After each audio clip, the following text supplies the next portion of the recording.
संत और समाज का जो एक गहरा रिश्ता है,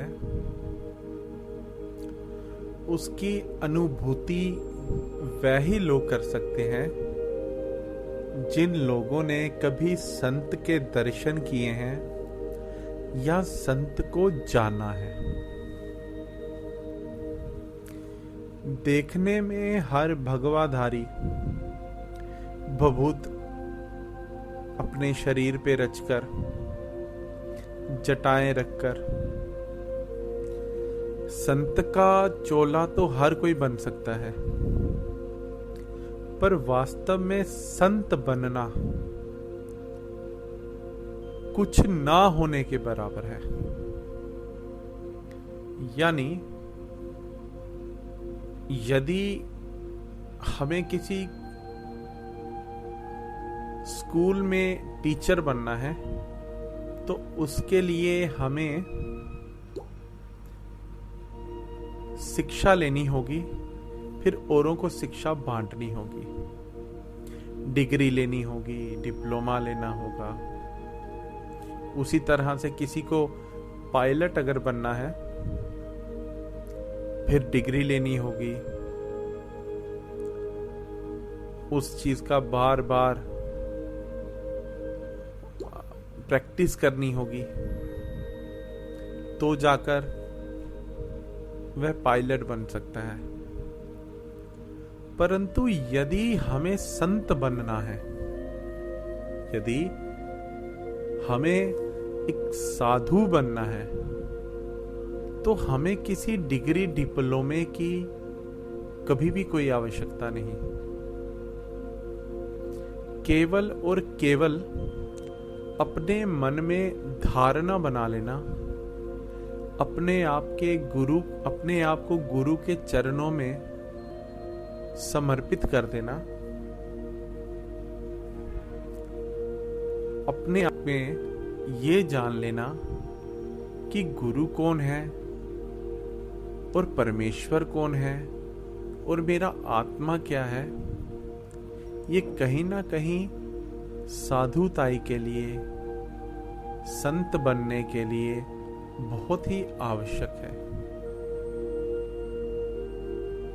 और जब ये चीजें हम जान लेते हैं तो हम अपने आप में मुक्त हो जाते हैं, अथवा हम कुछ पाते नहीं बल्कि सब कुछ दे डालते हैं।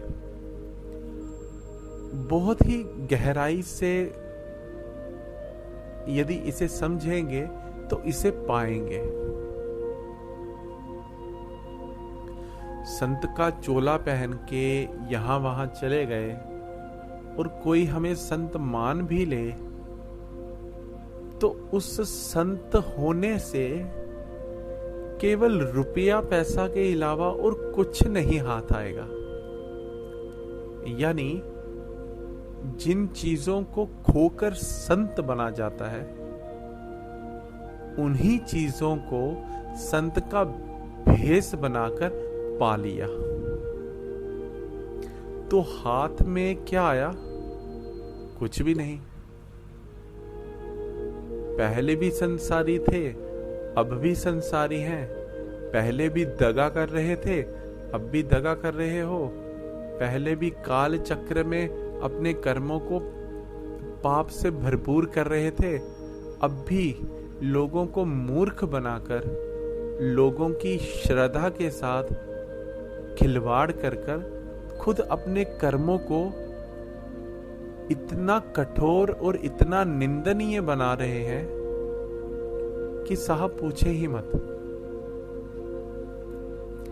ऐसे लोगों का हश्र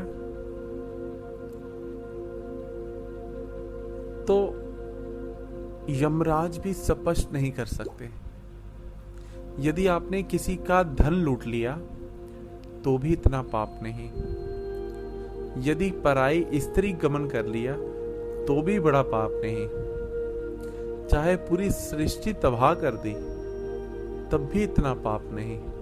लेकिन किसी श्रद्धावान की यदि तुमने श्रद्धा के साथ खिलवाड़ किया, जो व्यक्ति ईश्वर को पाना चाहता है, जो गुरु की तलाश में है, उसे अपने पास बिठा लिया केवल इस मात्र से कि मेरा गुणगान होगा और मुझे पैसा मिलेगा, ऐसे लोगों को ना ही कभी संसार मिल पाता है और ना ही कभी मोक्ष। वह राक्षस की भांति,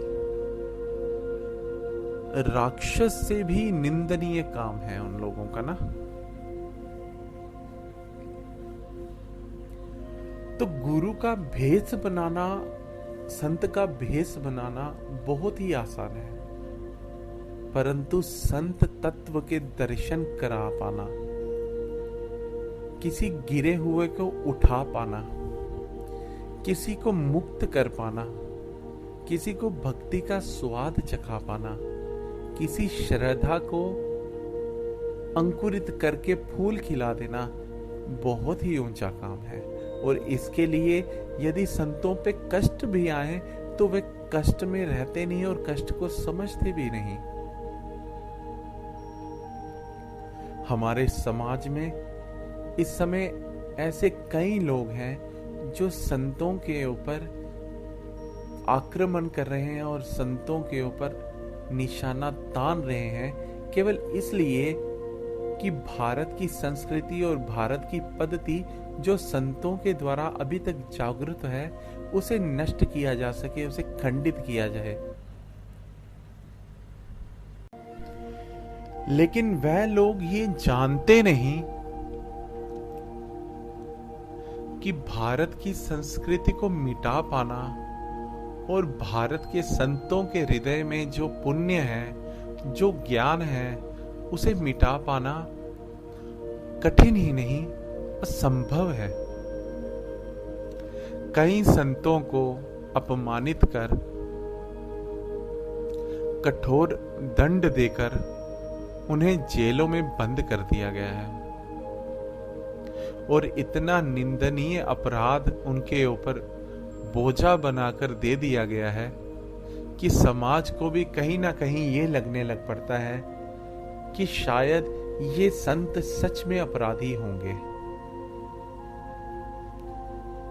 पर कभी आपने अपने मन से कभी ये पूछा है कि क्या उस संत ने आपको कभी देने के अलावा कुछ आपसे लिया है? लाखों करोड़ों की भीड़ होती है और अकेला एक संत होता है। उस लाखों करोड़ों की भीड़ को ओमकार के दर्शन करवा पाना, भक्तिमय, आत्ममय, गुरुमय बना पाना इतना भी आसान नहीं। लेकिन वे संत ईश्वर की भक्ति और गुरु के आशीर्वाद से इस कठिन कार्य को भी संभव कर देते हैं। ऐसे संत पर जब आरोप लगाए जाते हैं और निंदनीय आरोप लगाकर उन्हें जेलों में बंद कर दिया जाता है, तो उस समय धरती का कलेजा भी कांप पड़ता है। लेकिन वह लोग जो ऐसे निंदनीय अपराध करते हैं, वे कहीं ना कहीं सोचते होंगे कि हमने एक बहुत अच्छा कार्य किया है, हमने एक महान कार्य किया है। लेकिन वे कभी ये जानते नहीं कि यदि किसी ब्रह्म ज्ञानी गुरु के दर्शन कर लिए जाएं, ब्रह्म ज्ञानी गुरु के सत्संग सुन के मुक्त हो जाएं, तो आने वाली 7 पीढ़ियां क्या, आपकी पिछली भी 7 पीढ़ियां तर जाती हैं। लेकिन जो ऐसा दुष्ट कर्म करते हैं, जो ऐसा निंदनीय कार्य करते हैं, वह लोगों की 7 पीढ़ियां नहीं, पूरा का पूरा गोत्र और पूरा का पूरा कुल उस अपराध को अपने सर में बोझा बनाकर यहां वहां भटकते रहते हैं। प्रेत योनि से भी मुक्ति उन लोगों को कभी मिल नहीं पाती। ये सत्य है। और प्रेतों के द्वारा भी उन पर ऐसा यत्न किया जाता है ऐसा सा कष्ट उनको प्रेतों के द्वारा दिया जाता है कि प्रेत लोग भी उन्हें अपने पास नहीं आने देते। आप प्रेतों को क्या इतना कठोर समझते हो? उनमें भी समझदारी होती है। एक जानवर भी रोटी डालने वाले के आगे पूंछ हिलाता है, कभी काटता नहीं उसको। लेकिन आज का मनुष्य चंद टुकड़ों के पीछे, चंद पैसों के पीछे इतना गिर गया है कि समाज को राह दिखाने वाले संत जनों को आज जेलों में भरा जा रहा है, केवल इसलिए कि कहीं ना कहीं हम भारतीय संस्कृति को, भारत के जो संत हैं उनके हृदय में आघात कर सकें।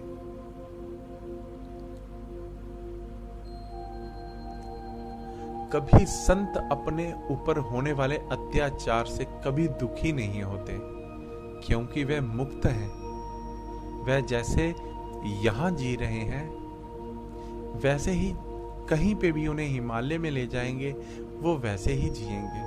आप जेल में भर लेंगे तो वो वैसे ही जिएंगे। अब तो उनके लिए एकांत हो गया, तो तुमने बिना कुछ दिए उन्हें एकांतवास दे दिया।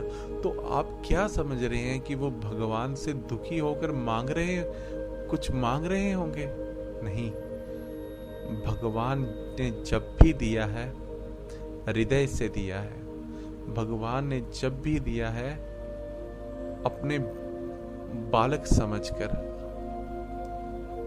अपना दास समझकर दिया है। और जिसे भगवान अपना दास समझ लेता है उसे कुछ और कोई समझे या ना समझे क्या फर्क पड़ता है। संतों की पहचान करना बहुत जरूरी है।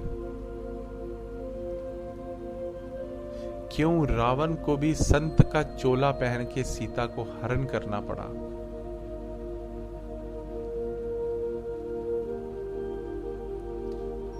रावण के पास लंका थी, ऐशो आराम के साधन थे, फिर भी उसे संत का चोला पहन के ही झूठ बोलना पड़ा, अपराध करना पड़ा। हनुमान जी जब आकाश मार्ग से जा रहे थे तो एक राक्षस जो हनुमान जी का राह रोकता है वह भी संत के चोले में उनका राह रोकता है। उन्हें पता है कि संत की पहचान और संत के मायने आखिर में है क्या। आपके दरवाजे में आने वाला एक भिखारी भी संत चोले में आता है तो कहीं ना कहीं आप हरिओम, नमस्कार, बाबा जी क्या हाल है, ऐसे आपके मुंह से वचन निकलते ही हैं। इसमें कमाल उस पाखंडी संत का नहीं है जो चोला पहन के आया है। इसमें भारत की संस्कृति, भारत के संस्कार आपके हृदय में जो वास कर रहे हैं, ये कमाल उनका है। संतों को कष्ट हुआ ऐसा कभी संभव नहीं।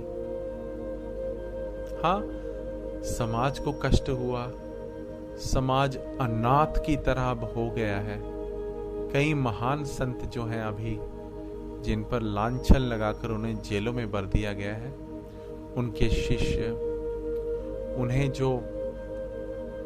उनका सत्संग जो लोग सुनते थे और अपने आप को पुण्याई समझते थे, वह लोग सच में अनाथ हो गए हैं। अनाथ ऐसे नहीं हुए कि गुरु कहीं चले गए, पर जिसे सत्संग का दान और गुरु के दर्शन ना हो पाए, वह अनाथ से और क्या समझा जा सकता है उसे। और वो लोग, जो लोग संत पर लांछन लगने के बाद उस संत की तस्वीरों को फेंक देते हैं, गंगा में प्रवाहित कर देते हैं, उन लोगों की सोच पर मुझे दया आती है। ऐसे लोग, देखिए, हम जब कोई कार्य गलत करते हैं तो ना ही हमारे संत कभी हमें छोड़ते हैं। जिस गुरु से आपने दीक्षा ली है, यदि आप चोर हैं, उच्चक्के हैं, बलात्कारी हैं, डाकू हैं, कुछ भी हैं, आपके गुरु कभी आपको छोड़कर नहीं जाएंगे, ना ही वो परमेश्वर कभी छोड़ता है। लेकिन बच्चे और शिष्य इतने समझदार होते हैं कि गुरु की गलती ना होने पर भी इतना बड़ा अपराध कर बैठते हैं। वह लोगों ने कभी गुरु को जाना ही नहीं, गुरु का सत्संग कभी सुना ही नहीं। वह तो पाखंडी लोग थे और पाखंड से ही इस संसार को पाखंड से ही देखते हैं। ऐसे लोगों से जो भक्त लोग हैं उन्हें सावधान रहना चाहिए, और यदि रिश्ता भी तोड़ना हो तो पीछे मत हटें, क्योंकि वह लोग कहीं ना कहीं आपकी भक्ति में भी विघ्न डालेंगे। वह लोग आपको भी कहेंगे कि अभी तक आपने गुरु की तस्वीर संभाल के रखी है, इसे गंगा में प्रवाहित नहीं की, हमने तो फेंक दी। तो इन लोगों से यदि तुम्हारा रिश्ता टूट भी जाए तो कभी भी अफसोस मत मनाना, क्योंकि आपका रिश्ता गुरु से अटूट है, और उससे बेहतर और उससे बढ़िया रिश्ता तीनों लोकों में नहीं है। इन पाखंडी लोगों से रिश्ता टूट भी क्या तो क्या। इसलिए संत की पहचान करें, गुरु की पहचान करें। मेरे हर एक सत्संग में गुरु की वाणी जरूर होगी। पता नहीं क्यों, ऐसा नहीं कि मैं गुरु से अब कुछ भी समझ सकते हैं, पर हृदय की ऐसी आवाज है कि कुछ भी कहो, सत्संग का जो आधार है वो गुरु पर आ ही जाता है, और आना भी चाहिए। उन्हीं का तो दिया हुआ प्रसाद है जो मैं मुख से आप लोगों तक पहुंचा पा रहा हूं। मेरी इतनी मजाल ही नहीं कि मैं कुछ बोल पाऊं। गुरु बुलाते हैं, मैं बोलता हूं। संत बुलाते हैं, मैं बोलता हूं। जब नहीं बुलवाएंगे नहीं बोल पाऊंगा। मैं पहले भी ईश्वर का था, अभी भी ईश्वर का हूं। पहले भी गुरु का शिष्य था, अभी भी गुरु का शिष्य हूं। तो कोई जाने या माने, उससे क्या फर्क पड़ता है ना?